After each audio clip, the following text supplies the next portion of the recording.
Alam mo ba na the best ang Thunderbelt at Clock of Destiny kapag magkasama sila at ganito yung mga heroes na gamit nyo? Okay? Tingnan nyo mabuti.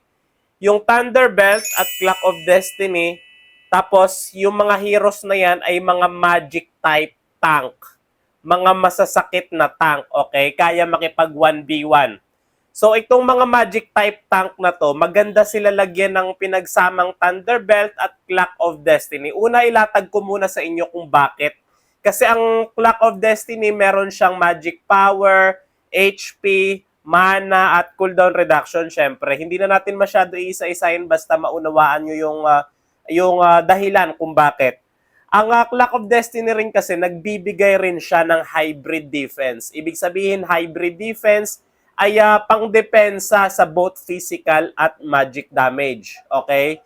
So flexible ang Clock of Destiny, nagpapakunat siya at the same time may damage ka na rin. At kapag bumaba yung HP mo sa 50%, meron kang additional 50% na buhay na babalik sa iyo, HP recovery. Ganon rin kapag bumaba yung mana mo, magkakaroon ka rin ng mana recovery. Ganon kaganda ang Clock of Destiny. Kumbaga kahit magic damage yung Clock of Destiny or item na pang mage, napakaganda niya para sa mga tank, okay? Kasi may hybrid defense siya. Tapos, ang Thunderbelt naman, alam naman natin, paborito yan ng karamihan sa atin.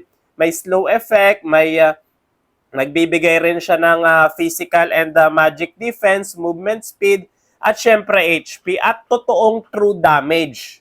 Okay? Bukod sa may hybrid defense siya, may totoong true damage rin siya.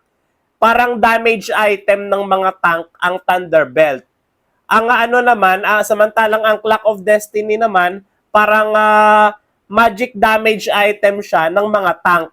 So kapag pinagsama mo sila sa mga heroes na yan, bukod sa makunat ka na, ano ka pa, masakit pa yung damage mo. At alam ko karamihan sa inyo hindi nyo nagagawang pagsamahin yung dalawang items na yan, pero lagi ko yan binibili kina Beleric, Uranus, Gatot Kacha, Baksha, at marami pang iba syempre. Pero yung anim na yan, yan talaga yung pinaka the best lagyan ng pinagsamang Thunderbelt at Clock of Destiny. Pero sa tingin nyo, sino pa yung mga heroes na maganda bilhan ng items na yan na magkasama? Pakilagay sa comment section at sana may natutunan kayo sa video na to.